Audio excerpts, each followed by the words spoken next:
Well, only one thing left to do, I guess. As anybody could have predicted, the Resident Evil 4 Remake has easily become Capcom's highest rated game, getting almost only 10s, and the few flaws that it does have that nobody wants to talk about have easily been ignored by sites like IGN, so let's see how the bosses stack up. Obviously not something I judge the game by, it's not like Dark Souls, they don't matter that much. But there have been a few changes, so the question is, which ones are better, which ones are the same, and which one has somehow gone from one of the best to the very bottom, encapsulating everything that's wrong with modern gaming. Let's find out as we rank the 8 bosses from the Resident Evil 4 Remake. Yeah, U3 is absent. Hopefully not for good. No, that wasn't a joke. Mendez has somehow gone from perfection to mediocrity. One of the best bosses of the original game, an example of outright perfect design, has become what I can only describe as style above substance. I say that because right offhand, the boss's epic transformation is skipped, as in off-screen. Are you out of your fucking mind? His new voice is stupid, at least in my opinion. And actually fighting the boss is simply not fun this time. Before, you could get around the boss if done correctly, but with this, he always seems to grab you, dealing cheap damage with no notable way of avoiding it. I do like how taking the high ground no longer makes you safe, but that's about the only positive here. The first stage is just something you want to end quickly, it's not fun in the slightest, and then there's stage 2, which is the other example of style above substance. The style is the fire that envelops the room, which looks cool, I guess, and the, in this case, lack of substance is the room that keeps getting smaller because of the fire and the fact that you can't touch it. Who thought that was a good idea? Did anybody test it? It wouldn't be that bad if you didn't have to keep dodging shit, which you do, and in the end, literally everything good about the original boss is gone. The gameplay is cheap, dodging shit is awkward, and one of the most unique transformations in the franchise history is not shown to us because I guess somebody thought it looked stupid. That's all I can figure. It's not the last boss to disappoint, but nothing else could go this low. A fall from grace, if I've ever seen one. I'll give you a holy body. I really hate putting this one so low. I've always loved the El Gigante boss as a whole, and despite finding the original to be somewhat problematic, this one includes Lewis, so how could it not be good? Well, I'll tell you how. Real fucking bad design. One of my problems with the original is how the concept of fighting 2 of them was wasted, as there was no good reason to not use the lava pit to kill one. Yeah, you'd get more money, but it's hardly worth the ammo you had to waste. I understand that making this kind of thing fun wouldn't be easy, so you'd think having Lewis distract one would be a good idea. The problem is, the one he's supposed to distract has armor, meaning you can't kill it at the beginning, so you fight the one without armor instead, but Lewis tends to not realize this, and goes for the other one, meaning the armored one attacks you instead, and it's kind of up to the game if that changes. It's funny too, because in a previous section, you kill one of these things with a cannon, so what did they expect? It's possible you'll only play the game once and not even notice this, as it doesn't always happen, but to me, the idea of something like this even being possible is kind of inexcusable. Especially because when you think about it, there's not really anything else to this boss. Once you take one down, assuming the game lets you, all you gotta do is hold off for a few minutes when Lewis gets the dynamite, then you shoot the dynamite, then you sink the boss. You can't really mess this up, the lava pit will automatically fail until this point, meaning you can't skip any of this, so the whole thing does kinda feel scripted. That would be okay, as it's not the easiest thing to do right, but I just can't get past the broken design. It's not as big of a letdown, but definitely a downgrade. I'll give you a Unfortunately, despite a few irrelevant changes, Verdugo remains the same mediocre boss that's essentially run and hope you don't get hit. Like before, you don't have to kill the boss, you can just wait it out, but considering he seems to die a lot faster in this, killing him is still the best option. Given the fact that the boss is shit, him dying faster is a good thing, but aside from that, not much else has changed. You can parry him now, and it's pretty damn cool. The lack of QTEs are a slight improvement, but in this case, the dodge button does essentially serve the same purpose. A lot of people seem to like this version, and I really don't see why. To me, it's the same annoying fight. And while I do like how it's easier to kill, because I don't like it, that doesn't help build on the horror aspect, which I think is the whole idea here. Clearly, this is the quote-unquote scariest boss in the game, but as I've said in the past, I don't consider this game to be that scary, and while the remake definitely improved on that aspect, it still doesn't make for a fun boss when that's all it has going for it. It may not be a downgrade like the previous two, but in this case, that's not saying that much. The rocket launcher remains the best option, and I still say this thing is an Alien reference. If somebody agrees, please let me know. I'll give you a holy body. Again, we have a boss that hasn't really changed that much. Aside from the removal of the epic Ganado massacre, why this game feels the need to be more serious, I don't know. It's pretty much the same deal. But unlike Verdugo, El Gigante is a boss I actually like, so there is a big quality gap here. One of the few differences is that you might not be able to just use the TMP, as it has changed a bit in this game, but one of the few things that I noticed that some people may find odd is that it does feel kind of slow.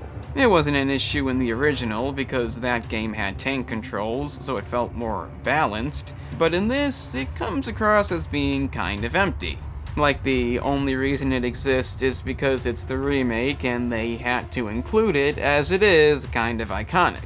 I'm not saying it's bad or anything, it's not, it's still real fun, but it doesn't have the same impact. Luckily, the wolf still turns up, something I'm relieved about, but still, if I hadn't played the original, I can't say the El Gigante would have had the same impact. I'll give you a holy body. And now we have the boss that has, without question, gone through the most changes.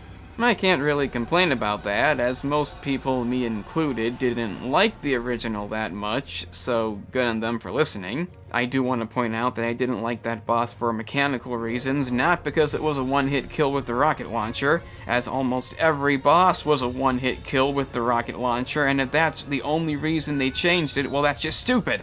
But, that being said, while this boss is definitely superior, it, again, is not having the same impact. Quality aside, the original is definitely more memorable, and in this case, intimidating. But when it comes to Resident Evil and most games, gameplay is the main thing, and Salazar is surprisingly okay. I say okay, as his most notable move, being his spit attack, isn't the best designed thing. If you have the vest, which you should, it can't even damage you until the vest is gone, and trying to hide under the steps, which the game implies you should do, doesn't seem to be the best method. Instead, I just stay up top and keep mobile to avoid the spit, and he tends to go down pretty easily.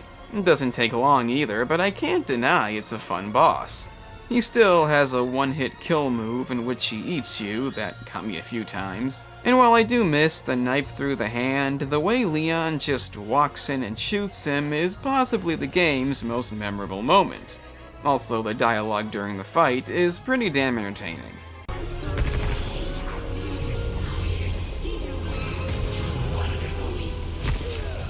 Doesn't make up for all the cut phone calls, but like I said, for some reason, this game wants to be more serious. Shocking. Salazar is, in my case, the boss that improved the most. It's obviously not my favorite, and it does have some flaws, but considering the original, it's an improvement that I definitely wasn't expecting. I'll give you a holy body. Okay, so apparently some people don't like the new version of this. I don't see why. Maybe it's because I was never a huge fan of the original, but everything they could have improved on seems to be improved on. The debris is more fun to dodge this time, as before it was kind of awkward. The boat now takes damage instead of you, something I personally like, but I'm sure it makes the game too easy. And the whole thing does seem to go on a bit longer, but since I find this boss real fun, I'm okay with that. One of the complaints that I've heard is there's not enough blood this time, which is true, but it's not that big of a deal. Again, I just don't see what was so great about the original version. It was good, and a nice change of pace too for the first boss you fight, but I've heard a lot of people call it the best boss in the game, and I just don't agree with that. This one isn't either, as something like this really shouldn't be, but it is a damn fun boss, and my only real complaint is at the end you don't almost get dragged under. Maybe it was removed by default because of no QTEs, but it was a cool moment. I really missed that. Still, fantastic boss, definitely the better version, and if your complaint is really not enough blood, well, you probably shouldn't be spending money on modern games then. I mean, I don't like it either, but I implore you to get used to it. I'll give you a holy body. When the final boss in the game goes from ranking not too high to the second spot, because let's face it, we all know what the number one spot is, it's a sign you've done something right. I do like the original, but it suffered from being way too easy with a weakness that was easy to exploit, and if you brought enough grenades and knew how to deal the most damage, you really don't even need that. Still not bad, but an improvement was definitely needed, and they've without question pulled it off. Keep in mind, this is a remade boss that's way more scripted, throws in an overused ending, which the original didn't, and includes Novistadors, the remade enemy that I hate the most. Positively shocking. But despite these flaws, which I do consider flaws, I still love this version. Unlike the basic enemy headshots, making the eyes take multiple bullets, assuming you don't use a magnum, was a good idea to increase the difficulty, and as the boss goes on, you'll have to destroy more of them to expose the main weak point. While the original wasn't easy, the cheap damage was kind of annoying, and that seems to happen a lot less here. That is aside from the aforementioned Novistadors, which add nothing good to this fight, but for a final boss, it's just the right amount of difficulty, and it has a satisfying conclusion. Don't know why we have to have a big blob mutation thing at the end. Both the last two remakes and the originals have that, along with most of the fucking franchise, but I guess some things just never get old. I'm just kidding, please think of a new idea. The original game was at least different, you should have just left it. Why do you think this is so great, and what the hell does "I'll give you a holy body" mean? But nitpicks aside, I love this boss, it's an almost perfect conclusion, could have taken the number one spot, but again, we all know what that is. I'll give you a holy body.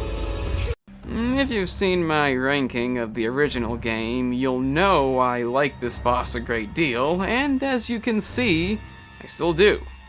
Only difference is, this time everybody seems to unanimously agree, and that's because even if you hate this remake, you can't deny how fucking great this boss is. I can see why the original isn't liked, I knew that'd be a hot take, but not only is this the best boss in the game, it's probably the best section, period.